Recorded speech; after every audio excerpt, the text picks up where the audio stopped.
Glue, tapi glue-nya bukan di tim dari si Argentina. Oke, mari kita langsung masuk aja ke Land of Dawn untuk game yang kedua di dalam match ketiga hari ini. RRQ Sena, apakah mereka bisa mendapatkan 2-0 atau mungkin OP dengan pick-pick mereka sekarang yang sangatlah unik ya, bisa mendapatkan equalizer dan bisa mendorong gamenya mungkin masuk ke dalam game yang ketiga. Sekarang kita lihat aja, udah ada movement yang sangat agresif dari seorang Ercan yang maju ke depan menggunakan guiding wind-nya. Red Triple terpaksa untuk menggunakan retribution di menit yang pertama, tapi udah damage yang dikeluarkan. Masih ada KL juga yang maju ke depan, tapi kelihatannya kedua timnya gak ada kill sama sekali dan bakal langsung diamankan Little Wonder-nya oleh seorang Red Triple. Ini pagi-pagi udah mulai pada rusuh di antara Banget. keduanya. Tawuran tak bisa dihindari, tapi pintarnya dari keduanya nggak ada korban jiwa. Ini banyak banget loh yang udah keluar dari flickernya Ercan. Dan sekarang di area bawah, Dede Bocang melawan Taka. Ini mungkin yang kita tunggu-tunggu juga ya. Magical damage di sisi gold lanernya di area bawah. Ada rotasi pula untuk sama-sama ngemenangin laningnya nih. Vinsmoke Rico bersama dengan Ercan. Tapi inilah dia, Taka udah balik dulu. Semuanya pasti penasaran nih, nanti Taka bakal ngambil ultimate yang mana juga kan. Yeah. Tinggal pilih. IMU-nya mau copy siapa ya? Mau ke Glue atau mau ada yang Fury-nya si Aulus atau bahkan bisa dapetin Alice punya juga. Jadi lebar banget sih untuk Argentina. Mereka punya soft answer untuk Circle-nya pertanyaan. Eagle juga. Iya benar. Bisa sih. Bener. Semua jawaban tipis sudah punya nih buat Argentina. Tapi kalau di early game-nya ini kayaknya bakal pasif sih ya. Mungkin sampai neutral objektif pertama. Tapi itu pun juga kayaknya untuk RRQ mereka mainnya bakal agak lebih safe aja sih. Kayak mereka udah punya Cecilion dan juga Granger. Mending tunggu sampai mid game-nya. Dimana mereka udah mendapatkan sedikit power spike. Kalau di awal soalnya kalau agak tabrak-tabrak di sini Kyle bisa mendapatkan keunggulan yang sangat besar yang sudah maju ke arah depannya menggunakan Yin yang overturn-nya juga. Di sini Fuzzy juga maju ke depan menggunakan slam pas-pas. Udah ada Death Sonata yang dikeluarkan tapi tidak bisa mendapatkan siapa-siapa di arah belakangnya. First Blood sudah diamankan tapi udah ada pertukaran di mana jungler ditukar untuk mid laner. Wow, tiba-tiba aja ada dua hilang. Tapi maju ke arah depan lagi Fazzy dengan ada Glue. Maju ke arah depan, ini dia. Grab-grab ke arah Banana tumpang. Dua fight itu semuanya dari si Fazzy loh. Masih bener. Dengan adanya opening untuk Glue ya. Karena split, grab, dia sekali aja nangkep ke arah dari jungler. Hero yang tipis, ini udah bermasalah banget. Belum lagi nanti udah punya Molten Essence, udah bisa lengket ke sana. Dan itu akan lebih cepat lagi kalau dapetin assist, dapetin point kill.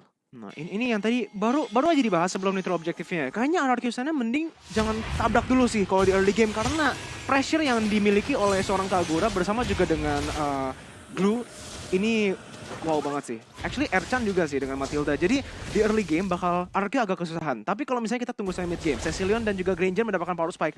Bisa terbalik loh. Bisa fully malahan RRQ yang kontrol temponya. Ya, belum waktunya untuk RRQ fight karena OP mereka udah sigap banget, siap. Ercan dipercaya diri, dia punya damage early, so belum dikeluarkan Ercan. Time-nya belum bisa untuk ditangkap oleh tim RRQ. Dia masih bisa kabur, flicker digunakan, dan RRQ emang harus berfokus untuk farming sih. Farming aja diganggu gitu kan karena mid pressure-nya ini yang udah dimiliki oleh OP. Lihat aja Ercan dari tadi sangat aktif sebagai roamer ini di mana Vinsmoke dia itu belum bisa lah karena dia lebih fokusnya ke arah cover. Bener. Jadi dari pressure-nya masih dipegang banget oleh OP. Yes, satu hal yang pasti adalah bahwa di sini Ozzy N1 secara level dia jauh banget. Dia udah unggul 2 level. Windtalker bakal didapetin sama Aulus. Ini berarti kalau objektif wise. Iya, di sana Warlord masih bisa melakukan flicker untuk kabur dan ternyata itu 3 ultimate ya. Oke, 2 ultimate yang digunakan di arah atas juga. Fuzzy yang sudah menggunakan split-splitnya tidak bisa mendapatkan siapa-siapa, tapi Vinsmoke sudah langsung setengah HP dikeluarkan. Banana bakal menjadi sasaran berikutnya di sini di mana udah ada split-split yang connect, tapi Banana flicker ke dalam turret yang membawa Fuzzy dan terpaksa Fuzzy harus melepaskan sasaran dia dan ternyata cuma reset buat kedua tim. Ya, itu keputusan yang baik dari Fazzy, nggak mau terlalu over, dan posisi dari RRQ mereka udah sigap saling membackup satu sama lain. Di area tengah belum ada korban jiwa, tapi OP di menit yang keempat mereka ngelit dari segi networknya, pergerakan rotasinya maju ke area depan dengan adanya Yin overturn, tapi belum bisa untuk ngeburst seorang Vinsmoke Rico. Kyle juga berarti belum mendapatkan item power spike-nya ya, jadi belum bisa one shot siapapun at this point. Iya, belum bisa one shot sama sekali ya. Dan di sini Taka yang sudah maju ke arah Dede Bocangnya berhasil untuk zoning dia, tapi Itu cuma turtle, pertukarannya cuma satu turtle yang diambil OP, RRQ belum ada respon sama sekali. Cuman rotasi ke arah bawahnya dan kita bakal lihat kayaknya bakal dikontes sih sama OP ini. Ya udah 3 untuk 3, semua sigap untuk melawan defense. Mau juga ada depan gading poin ke red triple, tapi time Jury dikeluarkan. Masuk ke area belakang, Dede Pocang memilih untuk kembali saja, tapi dia bisa kabur karena di zona Taka. Mengamuk memberikan damage begitu besar. 2 tumbang untuk tim OP Esports Statement. Sementara RRQ mereka kehilangan red triple aja.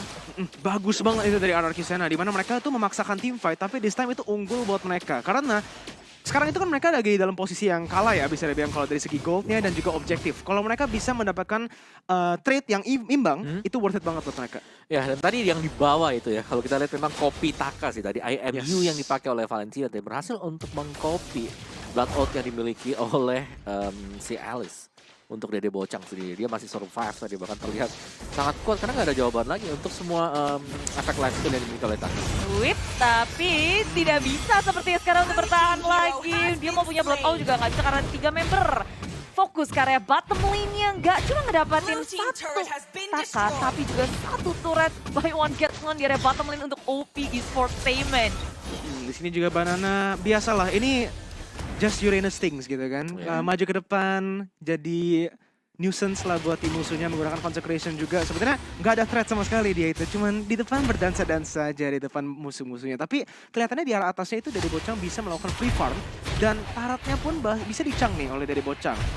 RRQ Sena coba untuk mendapatkan sesuatu di arah atasnya, tapi udah ada flowing blood yang digunakan oleh seorang Dede Bocang yang digunakan dengan sangat-sangat tepat untuk kabur. Tapi udah ada Kyle dan Ercan yang di dalam bushnya. Belum ada ini yang overturn yang akhirnya bakal keluar. Tapi Dede Bocang masuk ke dalam menggunakan flowing bloodnya. Dead Sonata pun harus memukul mundur seorang Dede Bocang. Dan kedua tim harus melakukan reset. Tidak ada yang overcommit di menit ke-7 kali ini. Ya, sekarat-sekarat semua tapi nggak ada eksekutor dari tim RRQ. Mereka harus lebih memperhitungkan segala resource yang dimiliki oleh tim RRQ. Dan ini sebenarnya dari OP Esports Statement, aku ngeliat di game kedua ini mereka matang banget dari segi rotasi dan gerakannya juga. Dan RRQ, mereka lagi belum gerak sih kalau aku lihat. Mencoba untuk melakukan kontes di area turtle, tapi lengok Fadi. Dan split Beansmoke menjadi korban pertama. Guiding menjadi area ini belum ada triple menjadi korban yang kedua. Jackpot didapatkan oleh tim OP. Itu parah sih, ini yang kayak kita bahas ya. 2 win, jadi Bocang maju ke depan menggunakan flowing bloodnya ke arah Taka. Dan terpaksa untuk menggunakan flicker juga di arah belakangnya. Dede Bocang lagi dan lagi maju ke depan, tapi mungkin ada sedikit kesalahan. Warlord bisa mendapatkan kill, dan itu overcommit banget gak sih? Yes, itu terlalu apa ya? Greedy? Iya, bisa dibilang greedy sih. Karena dia menganggap bahwa dia masih bisa mengoutplay lawan-lawannya berada di dalam tarat sana. Dan ternyata dialah yang harus tumbang. Tidak, flickernya udah nggak ada dan nggak bisa pakai kabur smoke. lagi.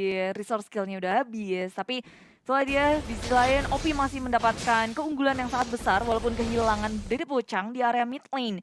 Tadi tier keduanya diamanin juga oleh tim OP. Jadi banyak banget yang bisa mereka dapatkan dari fight tadi. Gila, mantep sih dari kedua timnya so far, tapi mungkin ada beberapa sedikit kesalahan micro dari kedua tim ya, dimana RRQ ini susah banget buat seorang red triple 0-3-3. Dari tadi sebenarnya positioningnya oke, fine, tapi ya dive potential, dive composition yang dimiliki oleh OP itu terlalu susah untuk seorang red triple. Walaupun udah ada time journey, gak bisa dodge, gak bisa gimana ya? Gak bisa mundur dari skill shotnya lah. Menurutku dari Red Triple sendiri, dia terlalu terekspos sih. Oh ya? Dia terlalu ada di garis depan karena secara hero sendiri potensinya adalah dia harus bermain di garis belakang. Ngelepasin Rhapsody, ngelepasin untuk Dead Sonata juga. Jadi harus lebih berhati-hati sih, harus lebih menjaga posisi juga dan membiarkan setidaknya Banana yang berada di garis depan. Jangan dia yang terlihat terlebih dahulu. Oke, jadi kita mungkin dari keduanya RRQ Sena positioningnya yang harus direvaluasi, dan kalau untuk OP Sportainment jangan terlalu greedy. Di arah bawah juga udah ada pertukaran yang sangat baik di mana OP bisa mendapatkan pressure dan tidak ada jawaban dari RRQ Sena, cuma melakukan trading aja di arah atasnya. Kelihatannya trade tier 2 turret di bawah akan dilakukan oleh OP untuk tier 1 yang di atas. Enak banget sih buat OP mereka dapetin tier yang kedua, sedangkan RRQ dapetin yang pertama, dan mereka berada di posisi yang sangat tepat di mana Lord muncul. Ini Lord yang pertama dapetin secara gratis. RRQ merelakan Lord yang pertama, dan apakah ini kayak oke mereka mau ngindarin fight aja, menunggu sampai timing yang pas, atau emang karena ya nggak bisa aja. Kalau menurutku dari arah Qsena ya mereka nunggu ya, karena mereka punya Sicilian. Jadi mau gak mau mereka harus bisa memaksimalkan potensi untuk Warlord nanti di late game. Dan ini masih Lord level 1 yang menurutku ya masih bisa dikasih lah. Tapi objective wise, OP Esports di game kedua bagus banget. Bagus banget. Dari segi turtle 3 kali dia mainin. Dari- Lord langsung bersih. Dari level sih itu. Nggak grogot. Lihat levelnya OZN1. Udah level 15. Wow.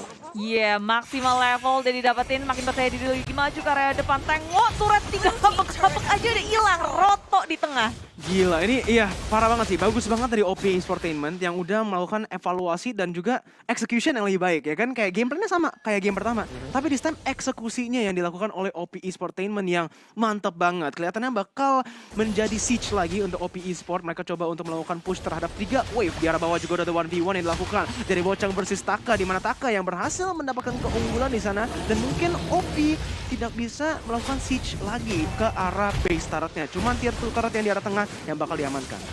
Digerogotin satu-satu ini udah lebih dari cukup untuk tim OP. Seharusnya dengan Lord yang pertama sangat membantu mereka.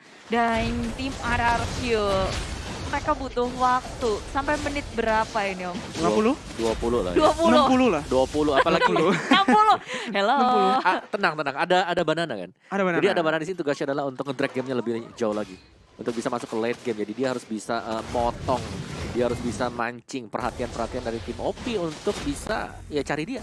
Ya, dan Sedangkan ya biarkan aja Cecilio-nya Retrieval atau Warlord buat nyari stack. Retrieval mungkin untuk cari point kill atau cari item-item tambahan. Dan untuk OP ini adalah momentum untuk mereka. Mereka udah ngelit dari segala macam dan waktu untuk kalian juga set alarm kalian kayak tanggal 18 Februari MPL akan dimulai. Ini season ke-9 kick off di hari Jumat, Sabtu dan Minggu. Jadi kalian harus tiap Jumat Sabtu Minggu pantengin MPL, Senin Selasa Rabu Kamis MDL. Gila, hashtag we own this. Dan di sini udah ada sedikit tas-tas yang dilakukan oleh RRQ berlima loh semuanya ya. Ya. Tapi Mereka nge-hold. mereka nge-hold. Jadi make sense ya sebenarnya. Kayak mereka nggak ngapain, mereka cuma Jangan panik. Gitu. Ngapain taunting sedikit, gitu. jangan panik. Tunggu. Ya, secara komposisi hero ini late game kan buat Ya. Araki sana. Late game banget lah. Ya ada Cecil udah pastilah. Ini nanti stacknya kalau banyak bakal Ya. sakit banget. Tapi wow, banyak juga itu ya minion. Dikumpulin buat seorang Warlord. Tapi kita lihat coba pada itemnya tadi. Kelihatan nggak ada mungkin power spike yang sudah disampai oleh player-player RRQ? Belum ada ya. Belum ada ya? Belum. Mereka masih butuh 1-2 item lagi untuk bisa ngebalikin. Dan ini Lord level 2 Enhanced. masih tetap gratis buat OP. Masih bisa dikasih juga. Berarti ini kan momentum punya OP ya. Lagi timingnya mereka banget, mereka pegang game kedua ini. Dan PR buat mereka adalah ya gimana caranya untuk eksekusi masuk ke dalam ini tapi masuk ke area depan. Tengok seorang nih Rivazi udah dibuka langsung split-splitnya tapi tidak dilanjutkan. Dia hanya nge-zoning out, ini magerin aja RRQ Sena untuk nggak masuk ke area dari Lord yang kedua. Lord kedua udah akan berjalan langsung di area tengah. Semua lane akan langsung juga. Ini momen buat mereka sih. Momen buat OP ya. Karena di Momen sini buat OP. OP di sini power spike-nya udah paling maksimal, hampir maksimal lah. Sedangkan dari RRQ Sena mereka masih bisa berkembang lagi. Jadi kalau ini bisa ditahan sama RRQ Sena, ya besar kemungkinan ini masih everybody's game. Oke, mari kita lihat di sini OP Sportainment. Kyle sudah menerima banyak banget damage dari arah tengahnya. Enhanced Lordnya sudah mulai masuk ke dalam tier base turretnya. Di arah bawah juga udah ada split push yang dilakukan oleh OP Sportainment dan satu turret berhasil diamankan. Turret yang di tengah masih bisa di-defense oleh tim RRQ Sena dengan high ground defense yang sangat baik dari seorang Warlord. Tapi udah nggak ada bad pitch lagi nih dari tim RRQ. Tengah nggak akan bisa dilindungi untuk RRQ. Mereka di area depan sudah datang dengan blood out-nya. Banana mencoba untuk menahan. Tapi Tenjo nih dibuka ke pop up. Satu tumbang dari Bocang. Tapi kalau juga hilang di area tengah. Di area atas. Losienbo sangat-sangat low. Ionic Ace dibuka. Banana mencoba untuk mengejar ke area depannya. Fuzzy split-split dikeluarkan. Dan OP memilih untuk mundur secara teratur. Inilah yang dibutuhkan untuk RRQ Sena untuk melakukan comeback. Walaupun oke, 2 base turret ini lumayan mahal. Tapi kalau kita lihat dari itemnya, dari shutdown yang mereka dapatkan, atau mungkin dia skills bukan shutdown, apa item yang mereka bisa dapatkan? Ya, Cecilion di sini sudah punya full damage yang berarti bahwa dia tinggal butuh satu item untuk defense untuk menjaga dirinya sendiri. Grangernya juga bahkan udah akan mengarahkan Mortal. Dan tadi dengan pemain-pemain yang ditumbangkan, ini berarti bahwa untuk Valentina, untuk Taka, dia udah siap banget, dia udah punya Winter Trancher. Yang pasti dia juga punya self defense mechanism. Jadi OP tadi mereka terlalu maju. Iya. Dan ini momen untuk tim RRQ mencoba untuk mengakuisisi jungle mereka karena dengan kehilangan 2 member, OP nggak akan bisa untuk mencekek RRQ sana lagi. Dan dari kedua player ini, Warlord dan juga Kyle. Iya, Warlord dengan kill per gamenya tinggi banget ya. Nomor 1, 4,5 secara average-nya. Cukup besar itu, apalagi dia sebagai mid laner ya. Dan tinggal kita nantikan aja nanti seperti apa perform dia. Terutama untuk sabar-sabaran, ini adalah permainan sabar dengan adanya Sicilian. Jadi tiap kali kalian ngelihat ada Sicilian yang di draft, ini berarti apakah sabar ini pemain Siciliannya? Apakah teman-temannya juga nanti bakal bisa nge-cover dia? Dan OP seharusnya mulai sadar pula kayak nggak boleh nih di drag kelamaan, nggak boleh bikin RRQ punya waktu buat farming, cari stack, dan lain-lain. Positioning harus on point lah kalau kita ngomong tentang Sicilian ya. Yang Ya. sekarang sebenarnya udah nice banget dari Warlord 104. Kalau dibanding sama Granger ya, yang harusnya Granger yang memiliki ability kabur, dia ya. udah ditumbangkan 3 kali. Whereas Warlord yang nggak ada ability kaburnya, dia harus beneran rely 100% kepada positioningnya. Sekarang 104, belum ditumbangkan sama sekali. Tapi di arah depannya masih ada Banana yang menggunakan Consecration early sebelum fightnya mulai. Masih bisa regen balik ke full HP. Dimana OP Sportainment, mereka coba untuk mendapatkan damage yang sangat besar ke arah Fazinya yang bisa menggunakan split-split ya. Tapi dia bakal langsung ditumbangkan begitu saja. Di arah belakangnya masih ada Erchan yang dive ke depan, masih Dede Bocang juga Winter Truncheon yang digunakan. Tapi tidak bisa, bakal langsung ditumbangkan oleh seorang Warlord. Erchan gak bisa kemana-mana, masih ada Taka yang maju juga. Tapi ada backup dari seorang Kyle. Guiding Wind digunakan, tapi Banana masih mau kejar sampai ke depan dalam turretnya. Oke, akhirnya disiplin gaming, gak mau kemana-mana, gak mau terlalu overcommit, langsung mundur aja. 2 member dari OP Esportainment sudah sekarang, dan 2 member sudah di take down. Tipis banget sih tadi dari OP, 2 membernya. Ada yang lagi recall tuh tadi. Dan Untung nggak kebawa ke dalam. Deg-degan ya. Untung aja. Dan aku lihat RRQ mereka memutuskan untuk mengkontes Lord yang ketiga. Itu tepat banget perhitungan mereka. Mereka udah siap dari segi item, dari segi level. Mereka sadar betul ini waktu yang tepat untuk mereka berhadapan dengan tim OP. Beda tadi yang kedua mereka not even trying kan. Yang pertama juga ya dibiarin aja digratisin Lordnya. Dan yang ketiga perhitungan yang sangat detail dari tim RRQ. Mereka sekarang ngedapetin Lord yang ketiga, akan maju bersama mereka. Dan bahkan perlahan tapi pasti 1-2 hero di setiap war itu sangat mempengaruhi sih. Ya, dan balik lagi tadi OP mereka udah di titik tertinggi untuk damage-nya. Dan sekarang mereka lagi fall off, sedangkan RRQ Sena lagi naik ke atas. Exactly, itulah power spike ya yang dimainkan oleh RRQ Sena ini. Dan OP Esportainment juga yang mungkin agak kebawa dari gameplaynya RRQ Sena yang tadi. Mereka sebenarnya harusnya mundur aja, tunggu reset lagi. Karena si Glue-nya dengan udah menggunakan split-split, that's it. Split-split udah digunakan, dia nggak bisa survive lagi di dalam team fight. Dan RRQ Sena dengan Enhanced Lord yang di sini akan coba melakukan pushing ke arah depannya. Tapi masih ada Fazi yang melakukan defense dan juga zoning yang sangat baik. Taka bakal langsung ditumbangkan begitu saja, di mana Banana coba untuk melakukan cover. Tapi di arah belakangnya Immortality dari seorang Winsmoke bakal di pop up. Warlord dengan positioning yang sangat bagus, bisa mendapatkan 1. Tapi Kyle ini overturn yang sangat baik, berhasil mendapatkan pertukaran. Di arah depannya Winter Sun digunakan, tapi timing lagi dan lagi dari seorang Retrieval bersama juga dengan Warlord bisa mendapatkan kill di depan. Tapi OZN1 dapetin 1 lagi. Banana harus ditumbangkan dan ternyata 3 untuk 2 tanpa ada tarat yang hancur di dalam base OP Esportainment. The power of X-nya dari OZN1 itu udah pedes banget, gak ada yang bisa nahan. Bahkan Banana yang kita tahu itu harusnya adalah Uranus, tower berjalan, turret berjalan, tembok berjalan, itu udah nggak bisa nahan juga. Dan ada Kyle juga, burst damage-nya banyak banget. Ya, tapi lebih lanjut lagi, lebih ke late game sekarang ya. Kita udah bicara masuk ke menit yang ke-20. Stack-nya berapa nanti sudah di tangan dari Warlord. Bahkan Warlord belum pernah terpick off 1 kali pun. Jadi ini bakal perih banget untuk OP. Mereka tinggal menunggu juga. Tadi adalah momen untuk bisa nge-end. Bagi OP adalah di area dari Lord yang kedua ya. Transisi Lord yang ketiga. Tapi sekarang hampir udah tertutup nih pintunya untuk OP. Kalau mereka ingin dapetin kemenangan, sekarang mereka harus menunggu. Kalau RRQ Sena membuat kesalahan, 1 pemain overextend, mereka bisa culik Warlord, mereka bisa dapetin poin kemenangan ini.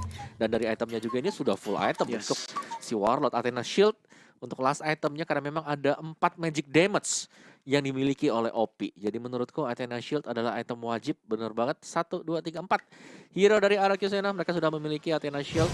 Lumayan banget untuk nge-reduce 25% magic damage yang bisa diberikan selama 5 detik.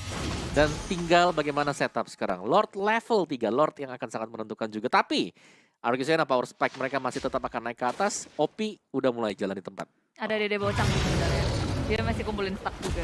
Tapi lama. Ya beda sih ya. Beda ya. At least dia bisa nahan-nahan juga, jadi sama-sama ini game menit ke-20 RRQ lebih diunggulkan. Tapi kalian yang lagi nonton di sini coba hashtagnya mana RRQ Jaya-Jaya. FIFA RRQ. FIFA RRQ. Dan Obi Always FYP. Banjirin kolom komentar karena sesaat lagi kita akan melihat tawuran antara RRQ dan juga Obi. Maju ke area depan, split-split dikeluarkan, tapi time juri sudah di-pop up oleh Vinsmoke Rico. Maju ke area belakang, masih terlalu low mundur ke area belakang, tapi dia dibocak, maju ke area depan dengan flowing blood-nya. Blood on dikeluarkan, terkopi sudah, tapi di area depan sana maju terus Ercan mencoba untuk menahannya. Dan Dede bocah bersama OCN1. Tengok, the power of Ark menghantam 3 player dari tim RRQ. Double kill didapatkan oleh OCN1 dan tim OB Esports Statement. Mereka masih memiliki momentum ini. War yang masih terus berlangsung. Iya, di sini banananya yang tidak bisa ditumbangkan. Masih ada spesifik yang menggunakan flowing blood juga. Dan dia bakal langsung ditumbangkan begitu saja. Tapi udah ada immortality-nya. Warlord di arah belakang. Kiting dengan sangat baik. Dan ini bakal menjadi pertukaran. Apakah mereka bisa melawan defense-nya? Warlord Sanguine Close. Apa-apaan? Masih bisa clearing minionnya. Winter Sunshine di arah depannya. Double kill sudah diamankan. Triple kill. Looking for more. Immortality masih ada. OZN1 masih bisa kabur di sini. Tapi sekarat sekali. Terpaksa untuk mundur. Dan RRQ masih di dalam game yang kedua. What the heck, itu apa-apaan tuh? Omawa, Itu- positioning dan teamworknya sih, gila. Iya, tapi sayang sekali juga dari OP mereka terlalu terkumpul. Tampak Yes. mereka terburu-buru ingin melakukan akhir dari permainan ini. Dan mereka terpunish di sana. 2 hero harus hilang, Ercan bersama dengan Fazi. Yang menurutku mereka tadi bisa belok sebenarnya. Mereka bisa kembali untuk berusaha mendapatkan Lord. Ya, tapi kayak oke, this is the time 3 member hilang, RRQ cuma ada Warlord, tapi Warlord itu sama dengan banyak ya. Banyak ya. Dia punya pasukan, kelelawar, Back Impact, Bad twist. Sebenarnya ya, Fist. kalau kita ngomongin game ini nih, Bude sama Omawa, ini cuman battle of 2 players. Kalau masuk late game ini, Cecilion sama Aulus. Yang dua-duanya belum ditumbangkan. Ya kan kalau misalnya tadi di team fight-nya OZN1, dia bisa maju ke depan, dia bisa deketin orang, pasti damage-nya gede banget. Tapi kalau Yeah. Warlord bisa survive, dia yang menang gitu. Jadi kayak ini cuman battle dari dua orang ini. Siapa yang maju, siapa yang ngelakuin damage duluan. Kalau Warlord bisa kiting, OZN1 harus mundur. Tapi kalau OZN1 masuk ke dalam range-nya bersama juga dengan timnya, mereka bisa wipe out RRQ. Timing dari kedua pentolan ini, RRQ dan juga OP. Tapi kalau ngelihat dari menit ke-22 ini dengan RRQ yang membawa Lord yang ketiga level 3 udah terenhance full atribut. Mereka bawa masuk ke area tengah, sedangkan dari OP mereka masih memutar otak nih. Oke, kita harus bisa nge-push atasnya. Udah ada Dede Bocang tapi tengahnya tengok di situ. Dari time journey-nya udah dibuka oleh Digi. Jadi satu resource sudah dihilangkan. Sudah terbait oleh tim OP. OP akan melakukan defense di area tengah. Tercharge maju ke area depan. Banana ngejuring timer member dari tim OP. Di time jury di pop up. Triple-nya hilang. Pastinya nggak bisa untuk bertahan lagi. Tapi tim RRQ berfokus maju ke area depan. Nick Ace dikeluarkan. Dan dari Lord of Dede Bocang nge-clearing minion yang ada di area tengah. Tapi kebalikannya tumbang dari area samping. 2 member down. Tapi Taka sebagai balasannya maju ke area depan dengan Undying Fury membersihkan dari area tengah. Oke, Dede Bocang maju ke depan, coba mendapatkan re-engage di sini, dimana OZN1 masih bisa tarik ulur game ya. Dede Bocang, flowing blood digunakan untuk kabur, masih ada gerobaknya, harus di-clearing, tapi damage dari seorang Bad Impact. Dede Bocang maju ke depan, tapi base-nya bakal langsung ditariatkan. Winter Truncheon digunakan dan base-nya bakal diamankan lagi dan lagi. 2-0 untuk sang raja RRQ Sena. Lihat tuh, oede. Gimana? Itu dari celebration-nya. Oh, luar biasa dari tim RRQ permainan sabar. Hanya dengan satu bantuan Lord mereka